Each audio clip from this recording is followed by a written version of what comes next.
Good morning, sir. Now we Good would morning. like to, thank you, sir. Now we would like to introduce our next resource person, Dr. Sabyasachi Konar, Director, Technology Resource Advisor and Recruitment Practice, APAC, Lindsay Morgan Associates, the part of Impersia Group PLC.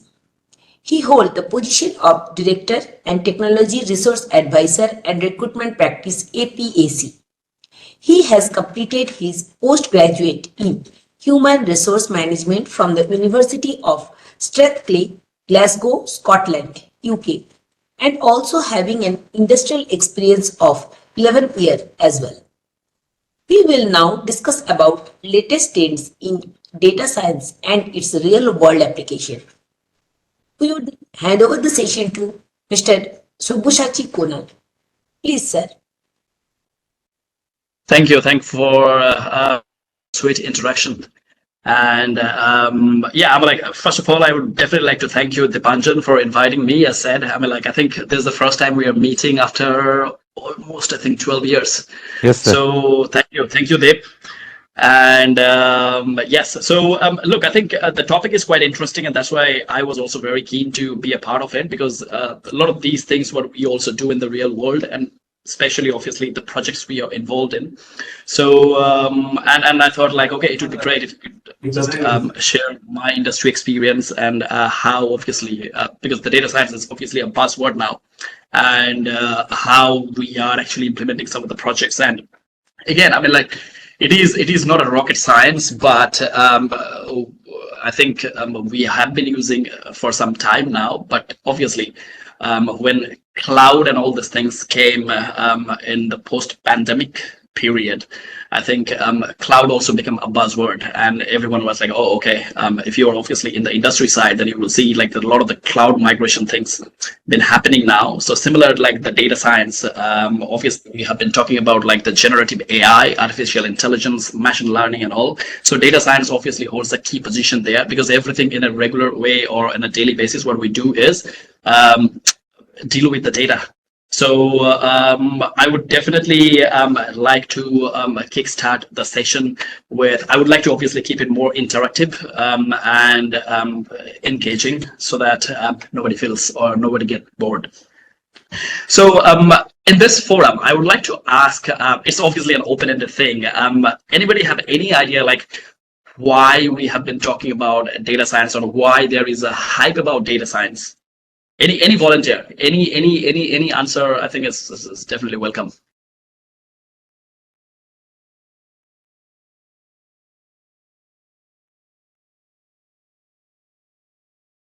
Anyone would like to share their understanding of data science?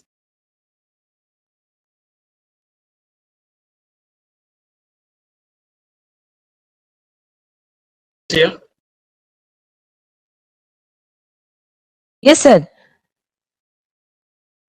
Hi. Hi. Sir, any problem? No. I said like, is there any volunteer? I'm like, I would basically like to put this on this forum, like if anyone would like to share about their experience or their understanding about data science. Oh.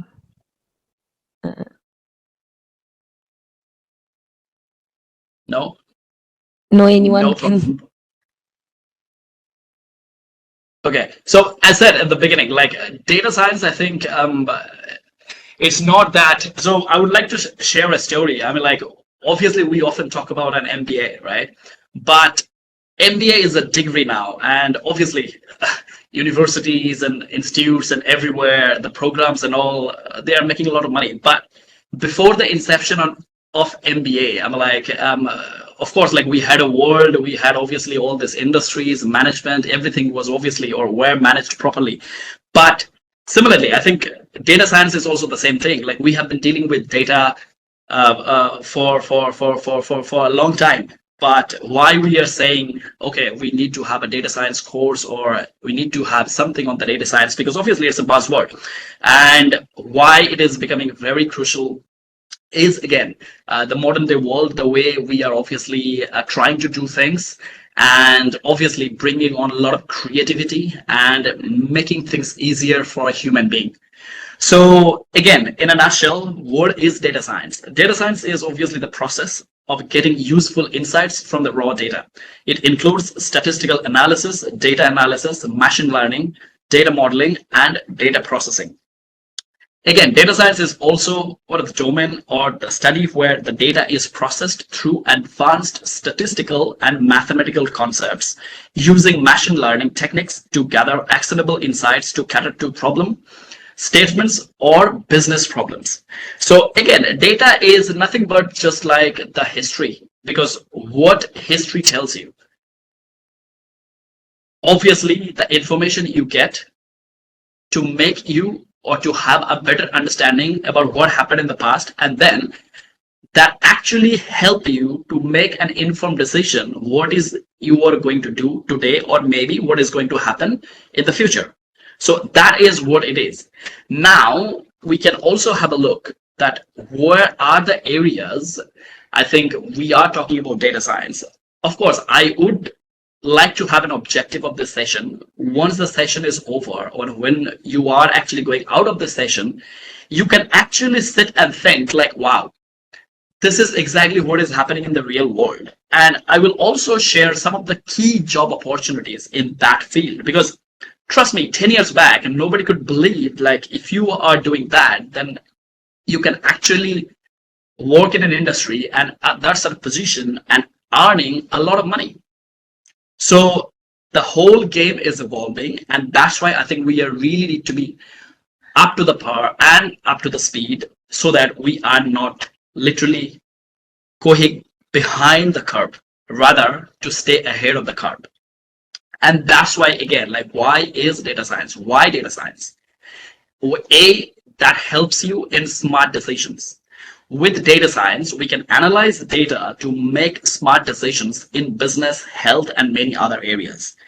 Solving problems. It helps us solve tricky problems. For example, it can help doctors find better ways to treat diseases.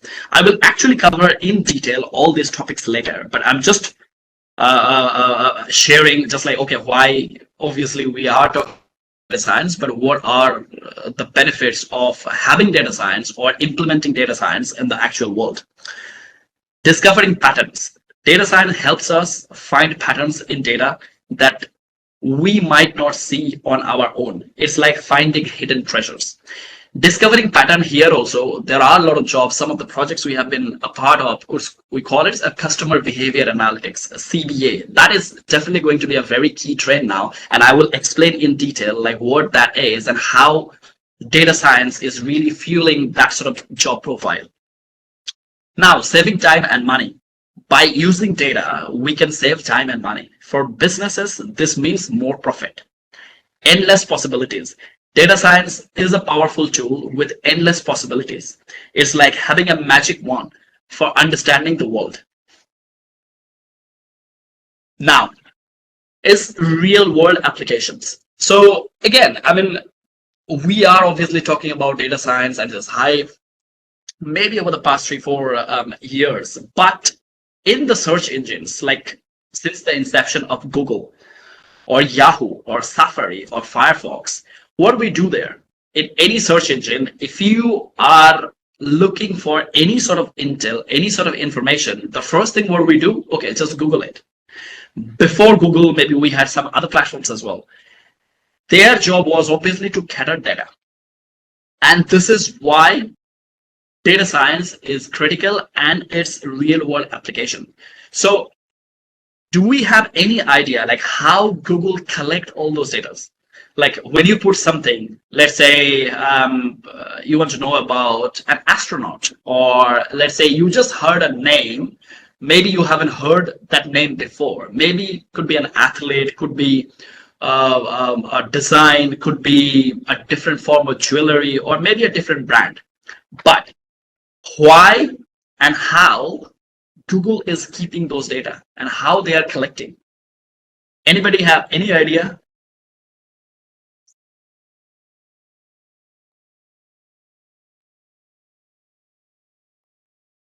Okay, so what Google or Yahoo or Safari or Firefox they do, I have one of my friends. So his job is So we obviously know about Google Maps, right? So his job is, especially in Singapore, to go out every day and taking 12 to 15 different sorts of videos from a particular street every day. That's what he does, and that's what his job. And whatever the information he gets, he basically needs to come in and log in all the details in their own company database. So that's how, maybe let's say he goes to the XYZ street and you are looking for, maybe you are very new to the place, or you haven't been to that place, you want to know more about that place. How you get to know?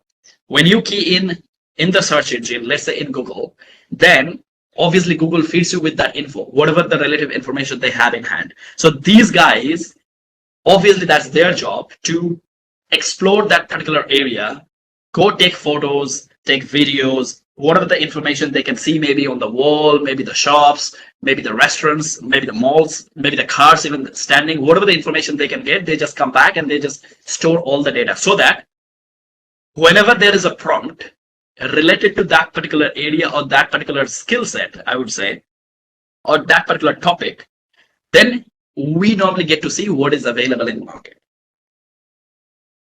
Similarly, another real world application of data science is within the transport side. So why we normally see all these things in the transportation side, or why it is beneficial, because data science is also entered in the real time, such as the transport field, like driverless cars. With the help of driverless cars, it is easy to reduce the number of accidents. So again, why here? I will just share a small example. I think we all do research on Google or YouTube and all, and I'm pretty sure that in this forum, you might have heard about like a driverless car, which Volvo and Tesla, they are actually doing it. So they are obviously running for several tests. They do have different phases and all before they obviously make sure that the things go live. Then they need to ensure that, okay, at least they need to, or they are trying to increase the accuracy. So why it is important? Let's say there is a car standing on the traffic light, or maybe the driverless car, when it is coming, then on the other side there is a human being is crossing the road. So the driverless car, if you just sit and think, then if there is no prompt, if there is no data is put in, and then the AI cannot detect, then it will obviously run over the person. So the person will die, right?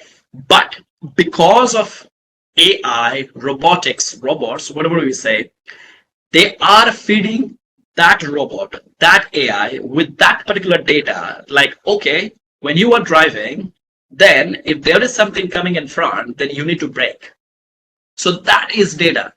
So how they're getting up, like if you just travel via car or maybe a bus, we normally don't think, because we have a human buddy who is a driver, he is driving. So everything is driven manually here. But when you actually sit and think like, okay, if there is no driver, then how are we going to run? Maybe there is a signal in the traffic, but how would they detect that it's a signal or it's a traffic? Because that particular prompt definitely has been given or installed or stored in that AI or the robot, which is literally functioning.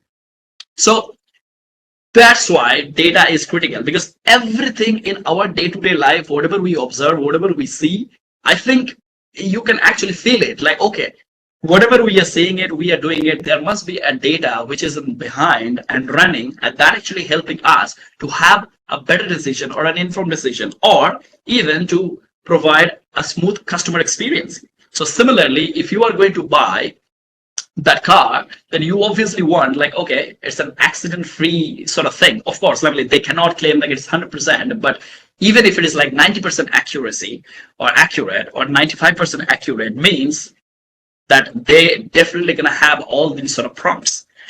Even like when you are driving, if somebody suddenly jumps in, then you have all those sensors, and the sensor are gonna catch, obviously, the way the data is fed, immediately gonna stop. Even like these days, I'm pretty sure in India as well, we have a lot of different or new version of cars coming into the market, and they have all these sort of systems like ADAS and all these. So these are the ones, again, all are a part of the AI, and AI is run obviously and fed by a data, and that's how, and that's why it performs. So far, any question?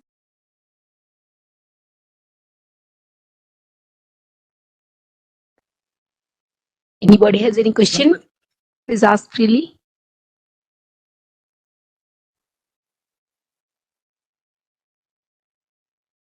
Okay, No, cool. sir, I had no any question. So the next one is within the finance side. So again, I'm like, if I want to talk about all these topics, I'm like, maybe an hour or 90 minutes is not enough, but I will just touch on the surface level. So in finance, what do we see? I'm like, anybody have got any idea or any experience, or maybe you would like to share anything within the finance side? Like if you feel that, okay, maybe this is something you are using, which is pretty cool, or that's as a feature, then again, that is also backed or developed by the data scientist, because the way the prompt has been given, that's how I think the machine is performing. So again, I mean, in the finance side, I think a small example I would like to give before I just get into the detail. But again, I just can just read it out. Like data science industries always have an issue of fraud and risk of losses.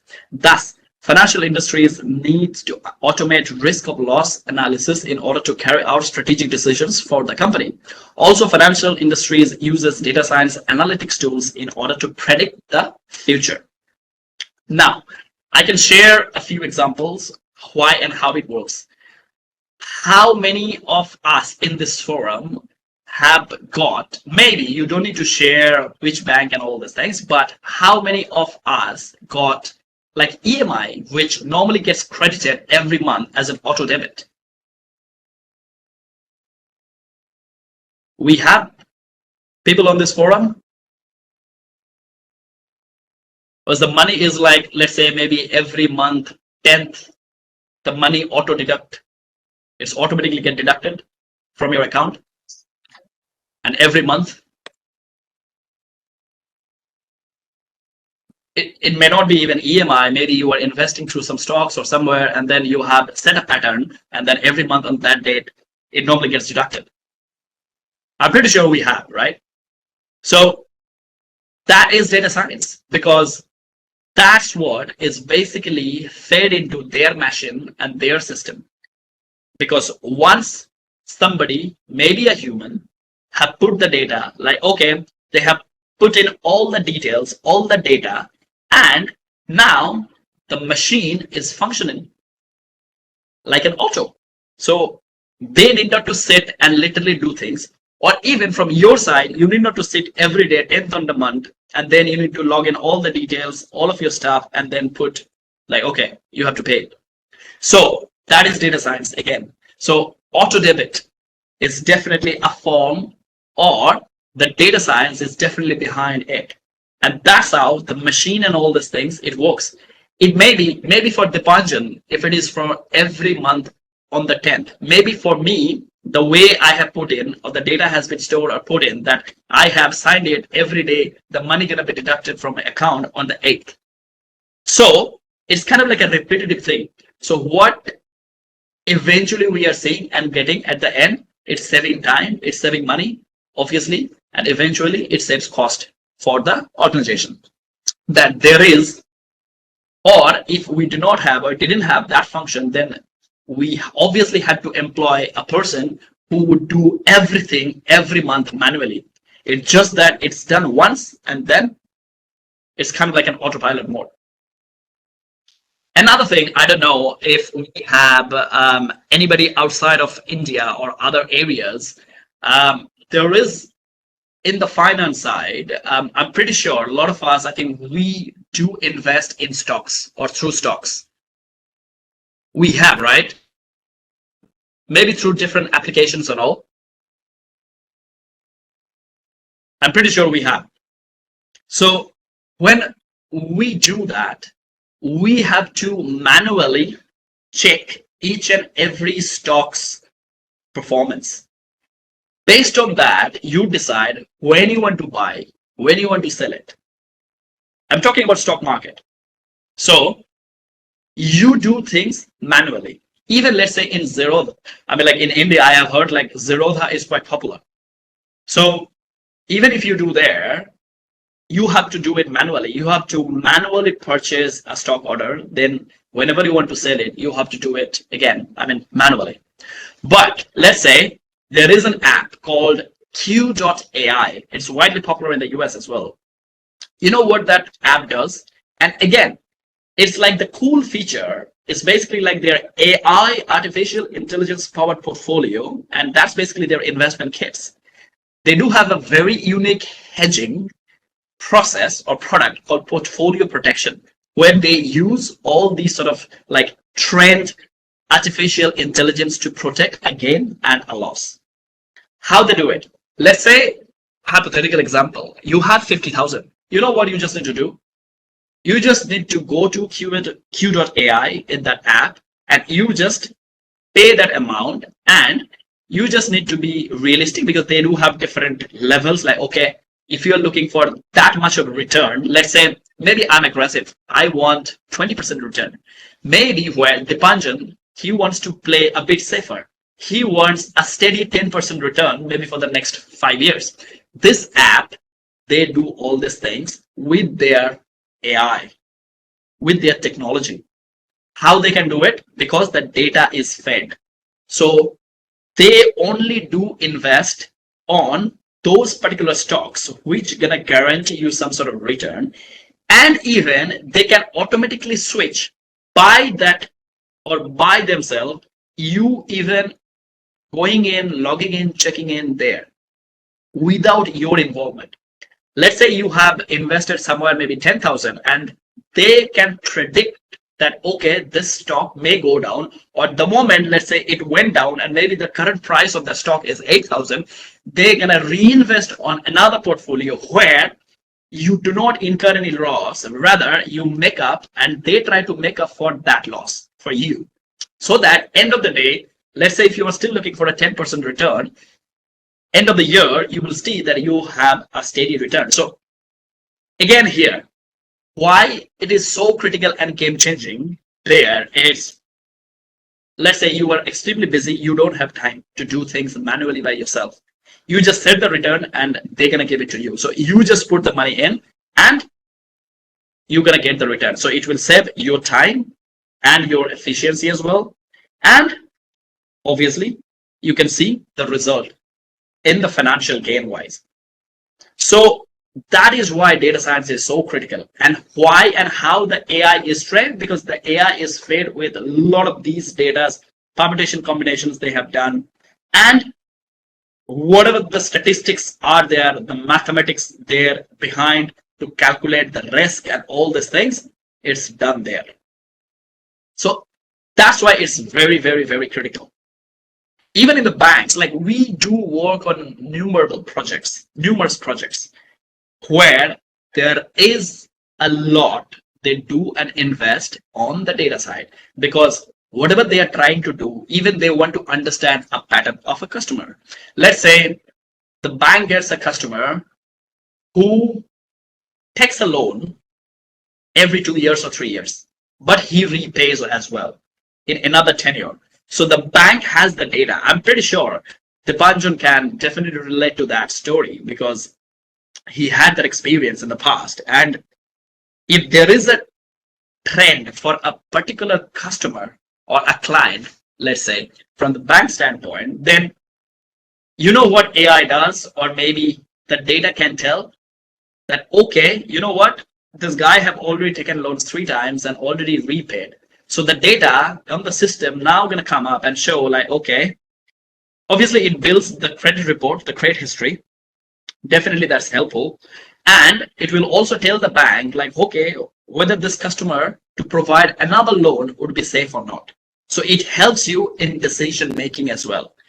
How? Again, it's powered by the data, backed by the data the bank already has. So this is data science. And when, let's say, the bank would like to sell a credit card, let's say, to that person, of course, bank has the data and bank will try to sell the product. So, on the other side, there is a customer who took loan maybe twice and couldn't literally return on time. So again, that going to affect on the credit report, whatever the transaction, the history he has got. And again, how you get to know is based on the data. So that's why data science, today's world, everywhere you go, everything you do, there is something always you are dealing with data. Even let's say if you try to log in Gmail or in Google, you had to create something, an account, you put some data, you keyed in some data. Then next time, remember, let's say you are trying to open a different account or maybe a social media account, you definitely going to see on that option that it comes as an option saying sign in by Google. Or if you are using, let's say, Apple, they're going to also throw you another example or another choice. It's like, okay, sign up with Apple. Means the data you provided when you actually created your account in Gmail or maybe in iCloud in Apple, they already have the data in place. They will just try to clone the data from there and then autofill it for you.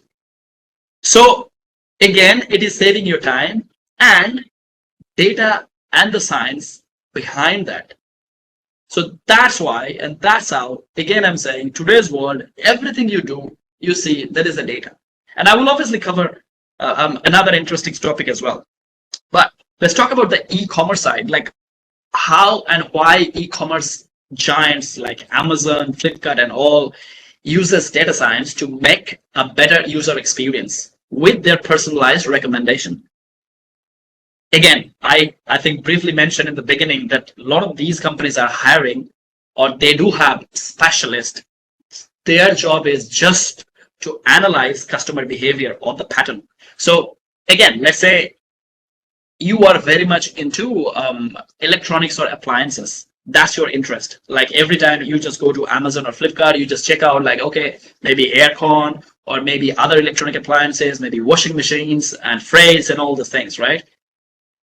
Once you bought once, then that particular site or that particular company have got your data and your intention and your interest. They save it, they store it. Remember one thing, whatever you're doing, whatever the platform you are using, there is somewhere or somebody literally watching and sitting and storing your data. So that you come back next day, open Amazon again, and then without even searching, you automatically get some recommendations. Like, okay, this aircon is this brand is this brand is this. So A, the company have got their data. B, it is also giving you more choices. C, you can also see the comparison at all at the end. So it is saving your time. At the end, what does it ensure? Obviously, a better customer experience. And you can save time. Literally, you don't have to go and check maybe each and every different supplier or the company. Let's say go to an LG, go to a Samsung, go to a Haier or different other brands. At the same time, at the same platform, you can literally do all those comparisons smoothly and efficiently. Again, that is powered by data. And that's why all these companies are literally that. Even let's say you open to a different site, the moment you checked, like, okay, these are the things you have already searched, even some of those stuff you normally get in your inbox or maybe in your email, like, oh, okay, wow, that's interesting because I was actually going through this and then now I got some of those recommendations. So e-commerce is literally trying to do whatever they can with data. And trust me, in another 10 years, 15 years time, it's going to be smarter. Because of the AI, you will see a lot more cool and key features, which would eventually make a more customer favored application.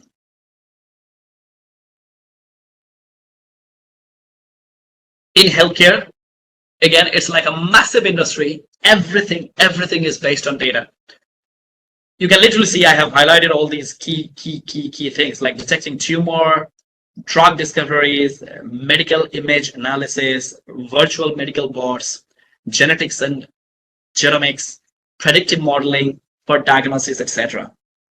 So even let's say, let's discuss about COVID pandemic. So we didn't have any vaccine when we obviously experienced COVID, because last time what we had, it was SARS, and it is somehow similar, but this has a different variant. And you know why we didn't have any vaccine for COVID in place? Because we didn't have much data to prepare the vaccine. So this is data science. Now, it took some time to prepare a vaccine. And let's say, how long? I think almost 6, 7, 8, 9, 10, 11, 12 months to come up, obviously, with a solid form of vaccines. Of course, like I think some of those companies started trial and all these things. Only when they got sure about the data, they collected raw data in the market, like, okay, what are the different variants? Okay, what are the different sort of things they are looking at? Okay, if they are finding this, then how they are going to make this vaccine, right? And it obviously came, and of course, a lot of these companies, they have that a strong AI, which literally powered and backed by the data. Eventually, as a human being or as a user, you get a better product. So now, I think when we had the second jab or even the third jab as well, I think the quality improved a lot, because again and again, they tried and tested, they collected the data, they tried all those permutation combination, and then they came with the best product because of the best proposition of that trial and error. And again, why and how? Because everything is powered by the data. Because data helped them to analyze, check, and then come with the decision like, okay, how and which way they are going to produce the vaccine. So this is a very recent example. And again, in healthcare, I said, like, there are plenty of areas, pretty much like every area if you see, and especially when they produce a drug, medicines, vaccines, data is key. Without data, they cannot do anything. Any virus, anything, because they need to check when a similar sort of things happened in the past, what sort of data is available. And when they get all these signed, then they can obviously make and produce a better vaccine for the humans, or even like the other animals as well. Now, image recognition.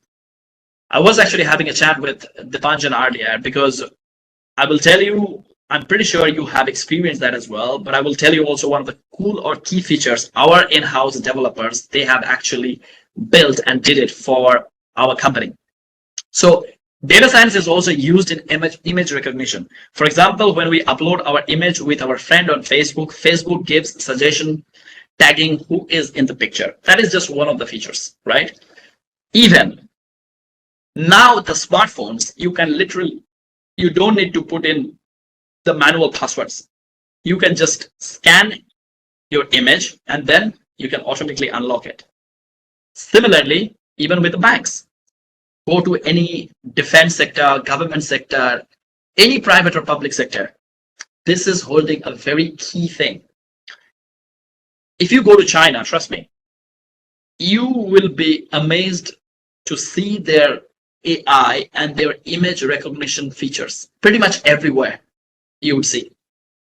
Similarly, in our office, I'm pretty sure, like, if we also have people in this forum from the corporate side, we normally do use access card to enter in the building, in your office building. And then again, you need to go to the left, and then you need to press like, okay, which floor you want to go to, or maybe which floor you normally sit in. So then, of course, like, it is not new. There are plenty of companies that do use it. And then we sat down with our developers like, okay, why do we need to go to an external vendor to create the project for us? So now what we have done is we do not need any access card or anything to enter our office building. You know, it's everything done with the facial recognition, image recognition. So we have a scanner. When we just go and log in the office, in the building, we just go in there. It automatically scans our face, and then the lock not automatically gets unlocked. It opens the door, and then we need not to even press the floor number which we want to go to, because when we registered on that particular application, we had to key in, let's say we are seated on the 21st floor. So the moment it detects my face on the lift, the AI will automatically feed the data saying this person is going to 21st floor. So I do not need to press anything on the lift, because the moment I got in, I can easily go to the lift inside, and then the lift will automatically drop me on the 21st floor. So this is image recognition. And again, this is AI. And why AI is able to perform in that extent? Because the way the prompt is given, and the prompt is given with the data. And this is data science. Who builds it, how builds it, that's the technical aspect. Then we have to have a completely different session and the scenario, like, okay, how do they code? What are the programming languages, the coders they use, the developers, the software engineers, the architects, how they design and all those things. That's the technical job. So far, any question before I move to the next slide?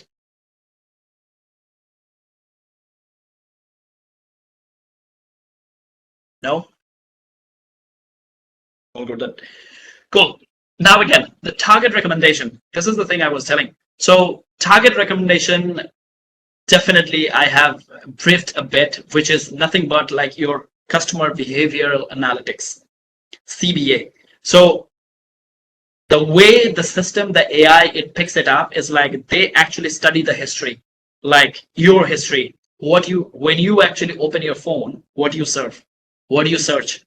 Based on that, they provide you recommendations like, okay, these are the ones I think this person is genuinely interested in. So let's literally showcase all these sort of relevant pages so that his time we are able to save, and he is able to make a choice out of all these options. So that is how, again, the data is coming into the picture. And because the data, the way it is fed, you are able to see, brilliant. Okay, these are the ones I think I can easily see. Even, I'm sharing one example. I'm pretty sure I would definitely would like to see Deep's face on this as well. I mean, like, when one day my phone was a bit down, then I checked my wife's phone, and then the moment I was checking, you know what, everything I'm typing, and then at the end I can see all the shopping list and everything, the jewelries, the clothes, and all these things coming up. Means all the places she has actually searched in, obviously, like, could be the jewelries, could be the clothes, could be other sorts of designs and all these things. And the moment, even I'm a different user, the moment I try to key in to find something else, then it actually shows me like, okay, these are the ones I think you should look at. So that is why I think data is critical and data is important, because according to the customer pattern and their behavior and their interest level, the AI can feed you with a similar sort of information. Now we'd like to go to the airline routing planning. So with the help of data science, airline sector is also growing like with the help of it. It becomes easy to predict flight delays. It also helps to decide whether to directly land into the destination or take a hop in between. Like a flight can have a direct route from Delhi to the USA, or it can halt in between after that reach at the destination. So I was flying yesterday, and then automatically I saw before my boarding, like, okay, the flight was about to leave, I think, at 4:15, and then it got delayed at 4:45. So automatically, the arrival time got updated, and it showed 30 minutes delayed, right? How? Because the mechanism is already there, the way it has been put in.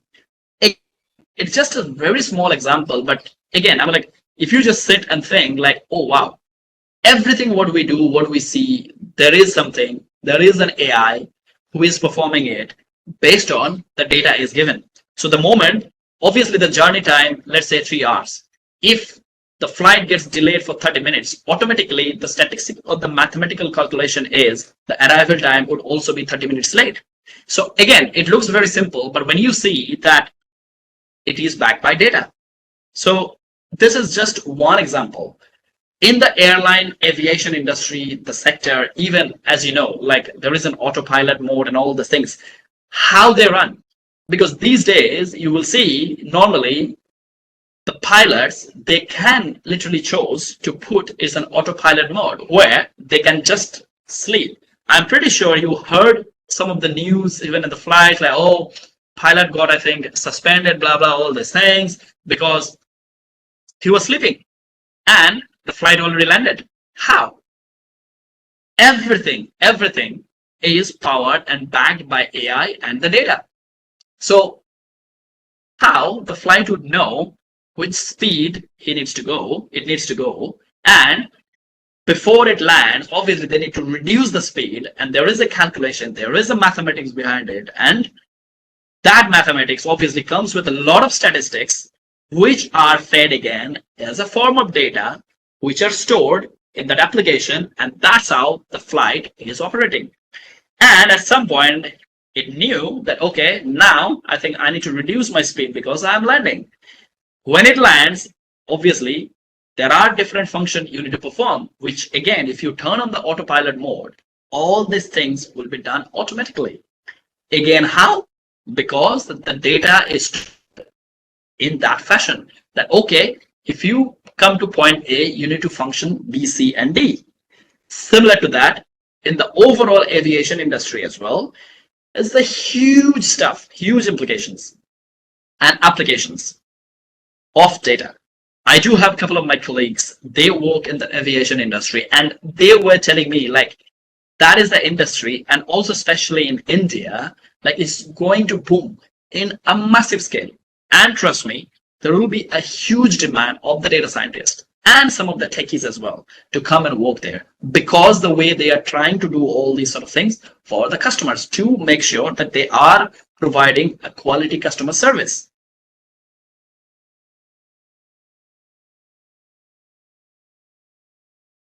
Data science in gaming. Again, you know, I'm like, you name it, any game. These days, I think Free Fire and all these things are very popular. People can play from anywhere of the globe and all, and then you can come up, buddy up, you can form a team, and then you can play. Then how? How you know that when there is an object, you need to shoot? And when you run out of ammunition, then the data will tell, oh, reload, reload, reload. So you need to obviously check or put the ammunition so that you are able to fire. Maybe let's say if you are playing on a war game, then it's pretty much a similar thing. Also, when you have like the mountains and all, if you are driving with those army cars and all, it will tell you which route to even take and which route you may face a danger. On the other side, let's say on the enemy side, if you see, oh, on the game, they will say, oh, don't go in that way because the enemy side is there. They can fire you and you can lose your point. So how?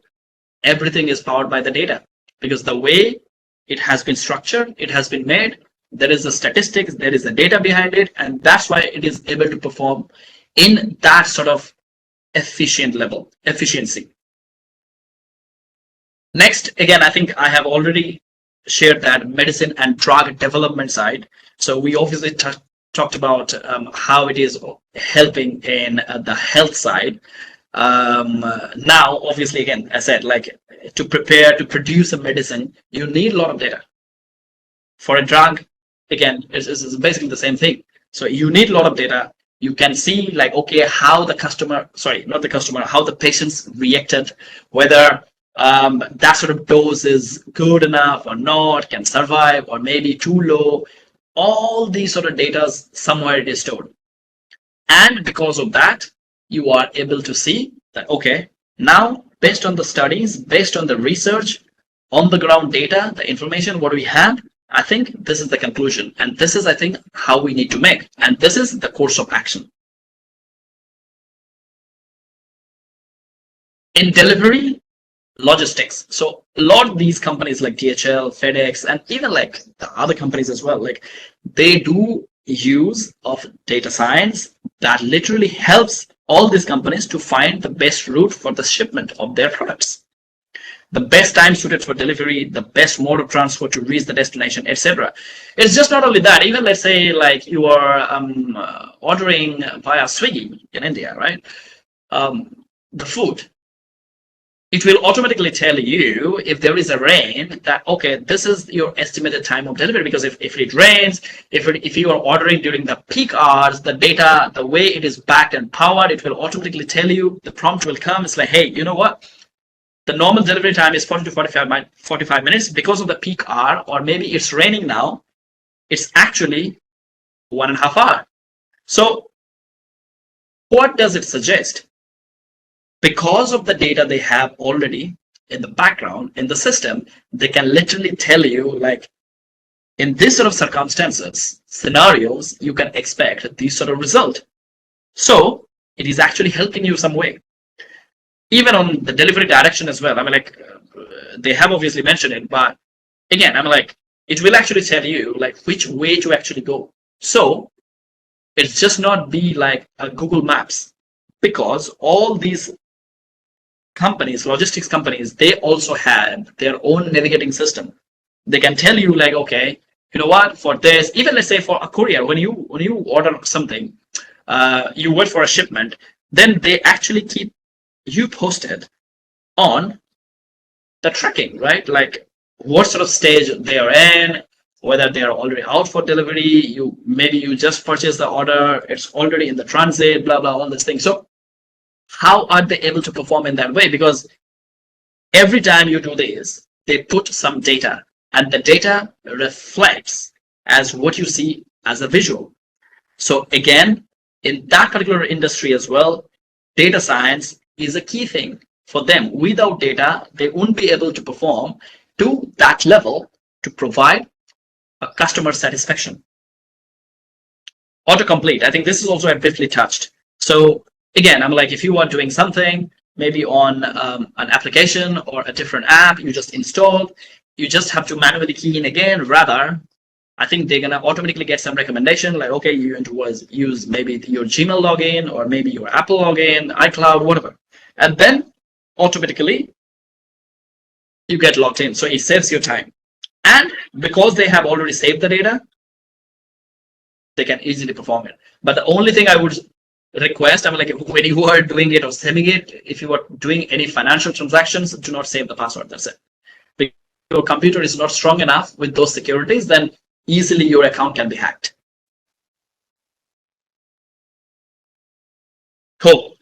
Now, I know Deepanjan was mentioning, I think some of you already attended a previous session, I think, on the generative AI. And as I said, I'm like, generative AI and data science, it goes neck to neck. I would like to give some interesting facts about this.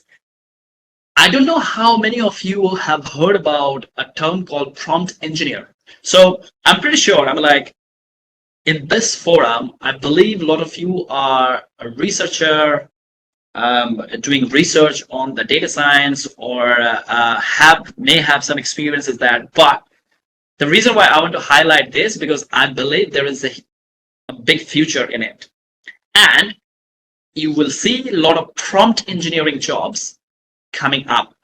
And I will also tell you the background of it, because you may think like, oh, okay, maybe you need to study somewhere in Harvard or maybe in MIT, or you need to be extremely technically sound to get to that sort of job, which is actually not. But before I open this up to the forum, anyone have got any idea or have heard about this term called prompt engineer, or know somebody that is working as a prompt engineer?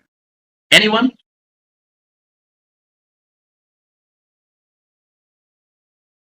No? No, sir. Okay, so This terminology, I personally, this terminology is listening from you for the first time.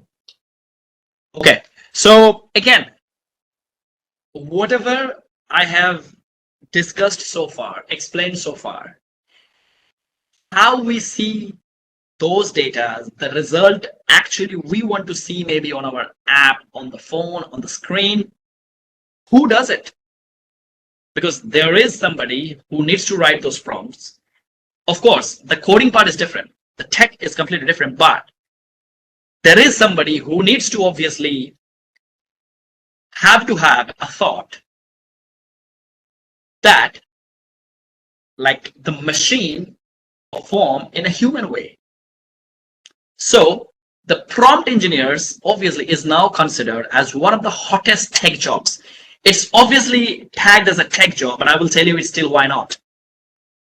Hottest tech jobs as companies look for ways to help train and adapt AI tools to get the most out of new large language models, which can provide results that are not always correct or appropriate. So again, a prompt engineer cannot be 100% accurate. Prompt engineers, with the rise in generative artificial intelligence, a host of companies are now looking to hire prompt engineers who are tasked with training the emerging crop of AI tools to deliver more accurate and relevant responses to the questions real people are likely to pose. So the same thing. The prompt engineers, when they put all those prompts, the machine needs to pretend like they are human. And that's how you are able to interact. Before I get into that, I'm pretty sure you must have heard about the ChatGPT, which is obviously the product of the generative AI, right? You have heard about ChatGPT, right? Yes. Have you tried ChatGPT? Yes, sir. Brilliant. Then, let's say I want to know more about, let's say, Dr. B.C. Roy Engineering College. If I just type there in ChatGPT, ChatGPT obviously will give me some answer. Or even, let's say, if you want to know completely a different thing, which, again, I said, maybe you have never heard of. So ChatGPT, the moment you will type it there, then it will obviously give you an answer. Similarly, you want to write an email, but you are not sure, maybe from the grammar side, or maybe on the sentence formation side, or maybe you do not know how to use all those like words and all these things. So to make it look better and good, you want to use that, okay, maybe I want to write this email to one of my staff, one of my colleagues, or maybe to my boss. That you just put that topic, and then the ChatGPT obviously will answer you. Even some of them, they obviously try to solve a coding as well. So how you will get those answers? So there are prompt engineers, those who actually put all those data over there, and as a result, you would see the moment you type those, they actually prompt you those answers. So these are basically the prompt engineer jobs.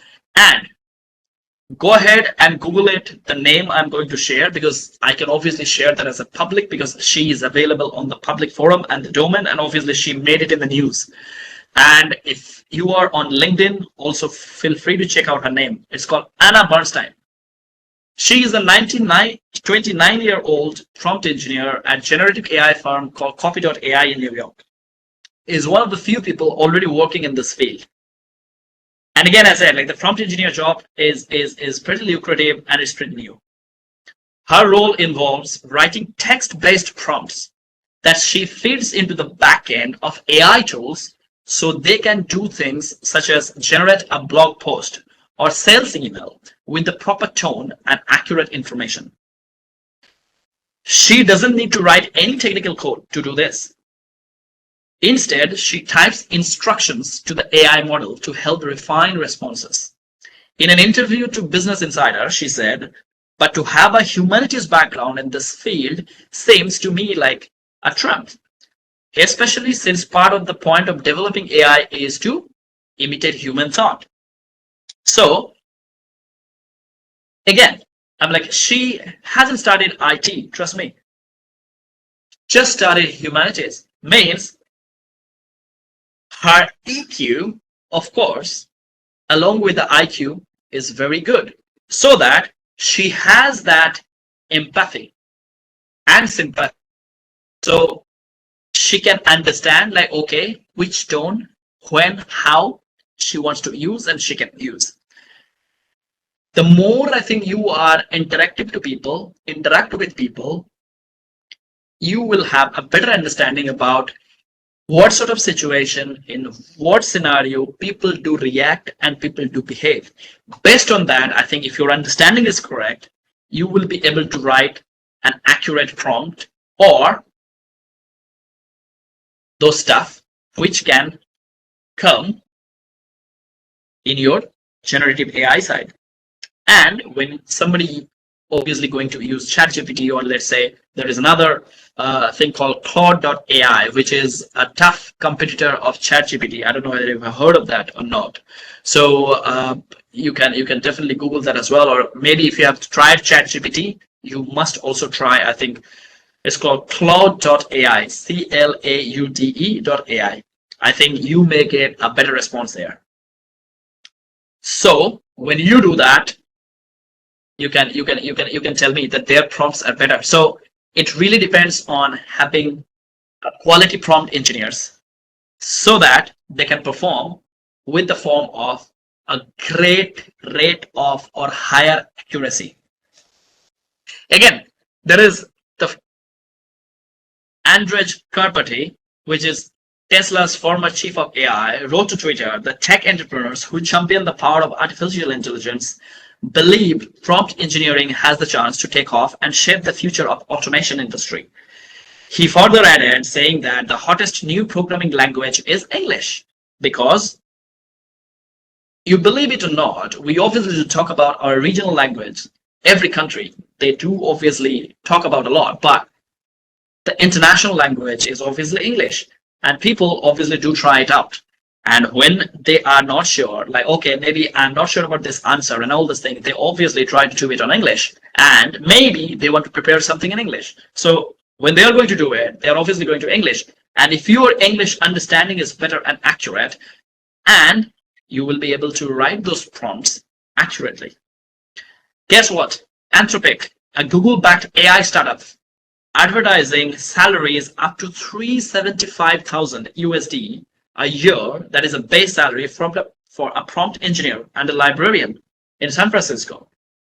So I'm pretty sure, regardless of your industry or your domain, whether it's in the research or in the corporate, this is a huge package to earn $375K USD a year just as a prompt engineer. Similarly, automated document reviewer Clarity is offering as much as $230K for a machine learning engineer who can prompt and understand how to produce the best output from AI tools. So again, a role of a prompt engineer. Outside of the tech world, Boston Children's Hospital and consulting firm Booz Allen Hamilton recently advertised for prompt engineers jobs, with the later paying up to $212K for applicants with more than just only 3 years of experience implementing machine learning models. Actor Donald Glover is even looking to hire a prompt engineer and prompt animator at his new creative studio.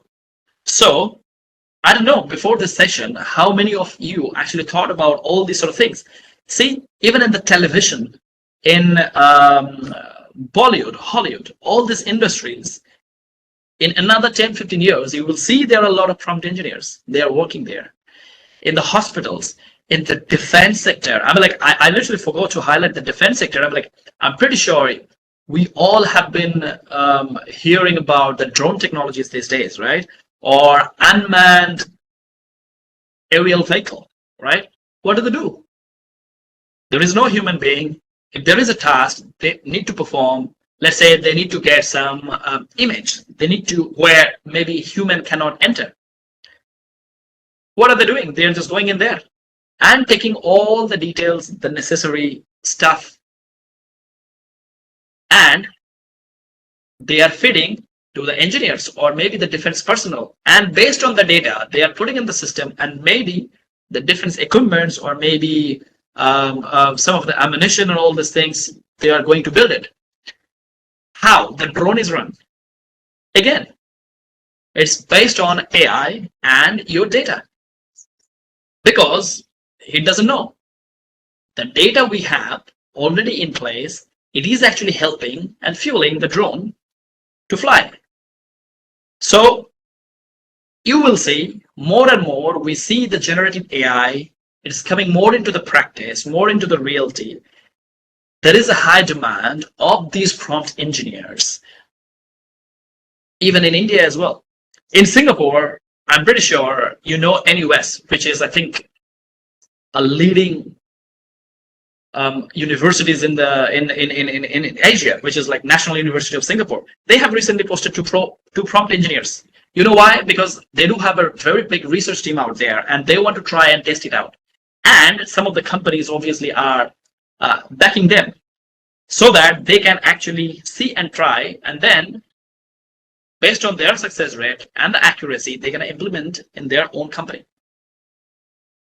Another key and popular job, again, as said, obviously going to remain in the core tech industry, like your software engineers or your core developers and all, because end of the day, we are obviously talking about like the robots and all, like, okay, they're gonna, or they will be able to write code and all these things. Before that, before they even write all these things, you still need human. And trust me, to get completely into that level, we still have solid 10, 15, even more years as well, before robots can take charge of literally everything. When you do not need a human being who can literally sit and write code, because of course the robot can write codes more accurately. Before it actually goes completely into the robot side, you need obviously human being. And also, trust me, to run a robot you need human. And when everything comes to the robot side, you need data to function the robot. And again, all these sort of prompt engineers being more on the technical side, or even like the AI data analytics, the data scientists, these jobs would be more and more and more eminent in our industry. I think that is pretty much from my side. I would really like to thank you for the session and the hosts. And now obviously it is open to the forum. If anyone have got any question or would like to ask me anything about the practical implementation of the data science.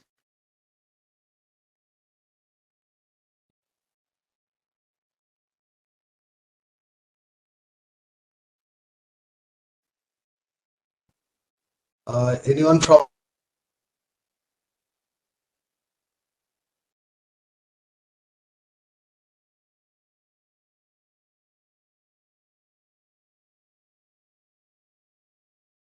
No question?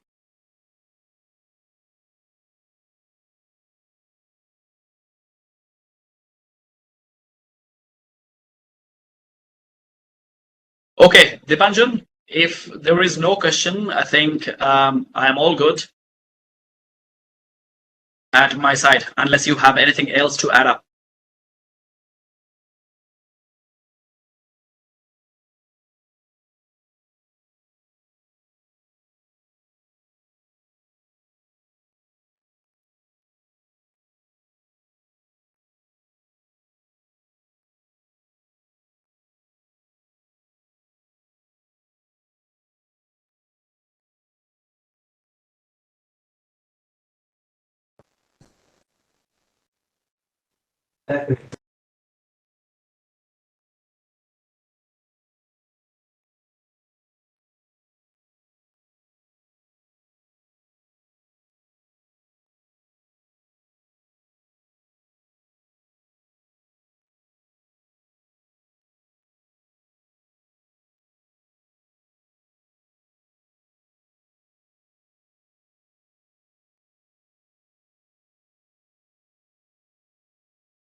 Am I audible? Yes, sir. Now Yes, you are sir. audible, sir. Yes.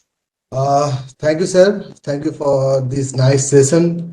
I think you have summarized the entire program, and participants must get some insight and get idea about and the scope of research in this field, I think. So thank you, sir, again, and we hope you will actually communicate with us in future too. So Absolutely. okay, thank you, sir. Thank you so much. I think prompt engineer should be the topic now. Yes, this is the hot cake. Absolutely. Absolutely. Okay. Thank you so much. Thank you, everyone, Thank you, sir. for participating in this, and of course, again, the host. Thank you, sir, for Okay. such Take insightful care then. session. Thank you. Bye, Thank sir. you, sir. Thank you, sir.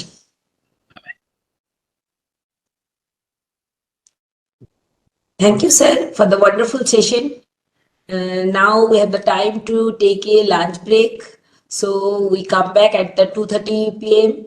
next for the next session, and bye for all. Cool. Thank you. Bye for now then. Thank you, sir.